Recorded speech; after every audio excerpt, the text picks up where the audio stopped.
But some here.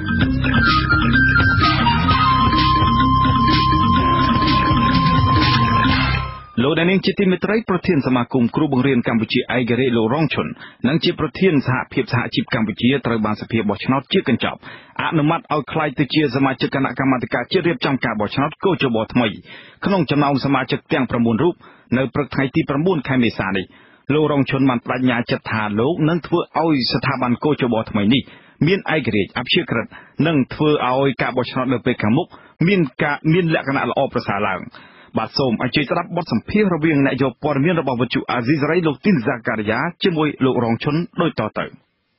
បាទព្រឹកមិញនេះគឺសភាបានបោះឆ្នោតជាកញ្ចប់ឲ្យរូបលោកជាប់ជាសមាជិកកោជបក្នុងចំណោម9រូបតើលោកមានការបដិញ្ញាចិត្តយ៉ាងណាដើម្បីឲ្យស្ថាប័នកោជបនេះឯករាជ្យបាទជាការពិតកន្លងមកយើងឃើញកោជបចាស់ដែលមានបញ្ហាវិវាទកើតឡើងជាបន្តបន្ទាប់ពីមានការបោះឆ្នោតទាំងសភាទាំងសមាជិកគណៈកម្មការក្រុមប្រឹក្សាឃុំសង្កាត់ក្តីតែងតែកើតមានប៉ុន្តែឥឡូវនេះយើងមានសមាជិកថ្មីហើយខ្ញុំនឹងចំណាយពេលវេលាធ្វើយ៉ាងណាខិតខំឲ្យស្ថាប័ននេះជាស្ថាប័នឯករាជ្យមួយហើយសេរីនិងយុត្តិធម៌ដោយយើងរក្សាជំហរភាពស្មោះត្រង់ហើយនឹងហ៊ាននិយាយការពិតនៅរាល់អ្វីដែលកើតមានមធ្យោបាយខ្លះគិតថានឹងអាចធ្វើឲ្យក្រីពួកអីស្ថាប័នកោជបចាស់ក៏និយាយដូចគ្នាដែរថាឲ្យក្រីក៏ប៉ុន្តែពេលទៅវិញមានបញ្ហាលោកមានអីខ្លះលើជាថ្មីតាមការស្ថាប័នកោជបចាស់ធនធានមនុស្សផ្សេងគ្នាប៉ុន្តែស្ថាប័នកោជបថ្មីធនធានមានវត្តមានខ្ញុំនៅក្នុងហ្នឹងអញ្ចឹងដូចខ្ញុំបានបញ្ជាក់ខាងដើមអញ្ចឹងថាខ្ញុំនឹងប្រកាន់ជំហរស្មោះត្រង់នឹងជាតិស្មោះត្រង់នឹងប្រជារាស្ត្រធ្វើម៉េចឲ្យស្លឹកឆ្នោតរបស់បងប្អូនប្រជារាស្ត្រទាំងអស់នឹងត្រូវតែគង់វង្សមិនមានបុគ្គលឬអ្នកនយោបាយណាកេងប្រឡំហើយអំបញ្ញមិញមេដឹកនាំបកទាំងពីរថាកោជបត្រូវតែធ្វើខ្លួនឲ្យឯករាជ្យហើយគ្មានគណៈបកនយោបាយណាលោកដៃក្នុងស្ថាប័នកោជបទេចឹងត្រូវធ្វើការសម្រេចចិត្តលើខ្លួនឯងកុំសាកសួរកុំពឹងពាក់អ្នកគណៈបកនយោបាយឬមួយអ្នកខាងក្រៅត្រូវធ្វើការសម្រេចចិត្តខ្លួនឯងធ្វើម៉េចដើម្បីជាតិ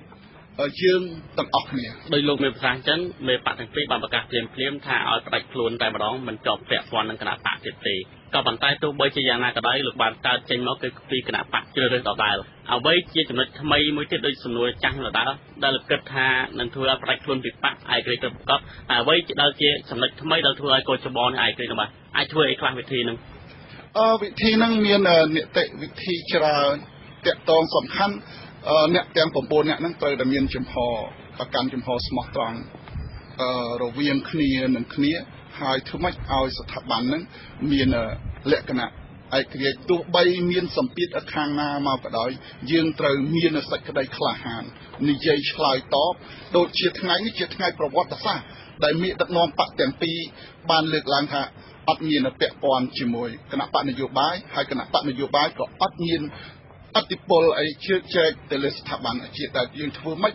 ដើម្បីតម្រូវចិត្តម្ចាស់ឆ្នោតបាទអានឹងដែលជាការចាំបាច់តម្រូវចិត្តម្ចាស់ឆ្នោតសំខាន់ត្រូវចុះឈ្មោះមនុស្សម្នាក់ត្រូវតែមានឈ្មោះបោះឆ្នោតក៏មានឈ្មោះអត់មនុស្សដល់មានមនុស្សរកឈ្មោះអត់ឃើញទៅកន្លែងបោះឆ្នោតអានឹងដែលជាចំណោទកន្លងមកអញ្ចឹងយើងត្រូវបំពេញចិត្តប្រជាពលរដ្ឋខ្មែរយើងឲ្យគាត់មានរាជសេរីយុត្តិធម៌សម្រាប់គាត់ឬមួយបើកចំហសេរីភាពឲ្យគាត់បានចូលរួមបោះឆ្នោតដោយសេរីលោកចង់បានឯករាជ្យហើយក៏ប៉ុន្តែប្រសិនបើការបោះឆ្នោតនៅពេលខាងមុខមានបញ្ហាទៀតហើយត្រូវតែមើលឃើញថាមិនឯករាជ្យទៅវិញតើលោកគង់ទទួលខុសត្រូវយ៉ាងម៉េចចំពោះម្ចាស់ឆ្នោតនៅពេលហ្នឹងចំពោះខ្ញុំមិនមែនថាខ្ញុំមិនទទួលខុសត្រូវចំពោះម្ចាស់ឆ្នោតទេខ្ញុំទទួលខុសត្រូវចំពោះមុខប្រវត្តិសាស្ត្របាទពីព្រោះខ្ញុំត្រូវបែបម៉េចទៅបាទខ្ញុំមានវត្តមាននៅក្នុងគណៈកម្មការរៀបចំការបោះឆ្នោតនឹងដែរ ចឹងខ្ញុំហ៊ានបើថាខ្ញុំខុសខ្ញុំហ៊ានថាខុសខ្ញុំត្រូវតែហ៊ានទទួលខុសត្រូវនៅចំពោះមុខប្រវត្តិសាស្ត្រ ខុសត្រូវបែបណាអាចលាលែងពីតួនាទីភ្លាមឬក៏យ៉ាងម៉េច ខ្ញុំបើសិនតែខ្ញុំធ្វើមិនបានខ្ញុំមានកំហុសឲ្យប្រជាពលរដ្ឋមិនសប្បាយចិត្តមួយវិនាទីខ្ញុំត្រូវបញ្ចប់ខ្ញុំលាលែងចេញតែម្ដង បាទចំពោះការងារទៅការងារចាស់បច្ចុប្បន្នវិញនឹងផ្ទេរឲ្យណាហើយរៀបចំយ៉ាងម៉េចបាទការងារចាស់របស់ខ្ញុំនឹងរៀបចំសមាជវិសមាញមួយប៉ុន្តែដោយសារពេលនេះគៀកពេលវេលាយើងមិនអាចរៀបចំតាន់អញ្ចឹងយើងទេតួនាទីឲ្យអនុប្រធានសមាគមគ្រូបង្រៀនកម្ពុជាឯករាជ្យអនុប្រធានសហភាពសហជីពកម្ពុជាឡើងជាប្រធានស្ដីទីហើយពួកគាត់នឹងរៀបចំធ្វើសមាជវិសមាញដើម្បីបោះឆ្នោតជ្រើសរើសប្រធានបន្តលោកគ្រូអាចជួយពួកគាត់នៅក្រៅខ្នងទេឬក៏ផ្ដាច់ខ្លួនតែម្ដងចំពោះខ្ញុំពី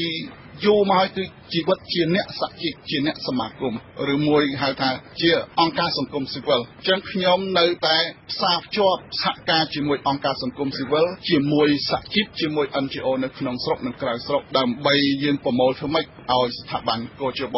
មួយប្រព្រឹត្តទៅដោយសេរីយុត្តិធម៌យើងមិនអាចនៅថាឯករាជ្យហើយយើងនៅឯកោតែយើងមិនទេយើងត្រូវតែធ្វើការងារសហការជាមួយ NGO ជាមួយសហជីពជាមួយសមាគមធ្វើម៉េចជំរុញឲ្យស្ថាប័នកោជបនឹងល្អប្រសើរ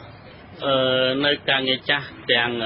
សហជីពទាំងសមាគមគ្រូបង្រៀននឹងតើការងារអ្វីដែលធ្វើមិនទាន់បានហើយចង់ឲ្យគេធ្វើបន្ត